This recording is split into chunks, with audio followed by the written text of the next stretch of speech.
मानता हूँ एक एक कार्यकर्ता ने बहुत मेहनत लगन के साथ काम किया और आज उसका नतीजा है कि गठबंधन 60,000 वोटों पे पहुंचा।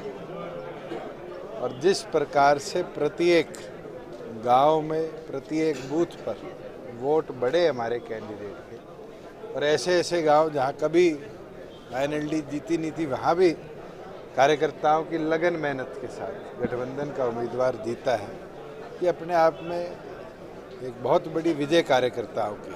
हार जीत तो चलती रहती है, जो लोग जीते हैं वो भी शायद इतने खुश नहीं हैं जीत के, क्योंकि उनको 25-30 से नीचे कभी नंबर ही याद नहीं आता था। आज वो 6,000 6,500 तक पहुँचे।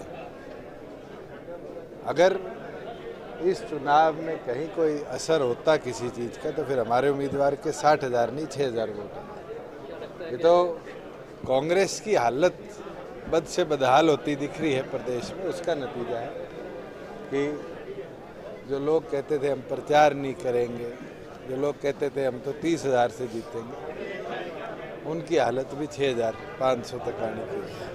क्या लग रहा है कमी कहाँ रह गई? क्या लग रहा है? मैं तो कमी मानता ही नहीं। अगर 15,000 वोटों का इजाफा हुआ है पिछली बार से इस चुनाव में, तो कार्यकर्ताओं की मेहनत और एक एक कार्यकर्ताओं की लगन और मेहनत ने आज 60,000 वोटों पर इस गठबंधन को पहुंचाया। दे दो, धमाको ही करना है तो दे दे धमाको। मैं तो एक चीज बोलूं, थे सीरियसली लेने लग गया कि जो आदमी पहले कहते हो कि मैं विधानसभा जो है संवेदनशील है, भी मैं दोबारा को नहीं जाऊं, फिर भी नॉमिनेशन भर दी, अब चुनाव जीत गया और थे हैरान भी ना हुई हो कि थोड़े दिन में कहते मैं शपथ भी दिन लूँगा जब आंदोलन खत्म होगा। आज इलाहाबाद के लोगों की समस्या निपटाने के लिए उनको जिम्मेवारी दी है। विधानसभा की सीट और चुनाव जीतना छोटे बच्चे का खिलौना नहीं है। सीरियसली अपनी जिम्मेवारी निभाए और अपने कॉन्स्टिट्यूएंट्स की समस्या उठाए, ये उनकी जिम्मेवारी लगाएगी।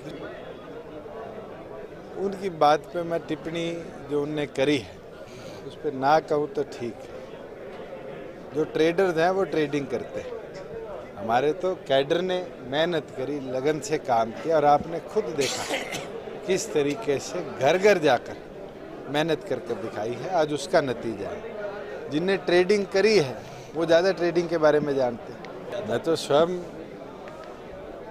फील्ड में जब चुनाव में गया था तब भी, आज भी जितने इलाहाबाद के साथी, नए साथी जो जुड़े थे वो आए हैं, ये अपने आप में एक उत्साह, एनर्जी संगठन को देता है।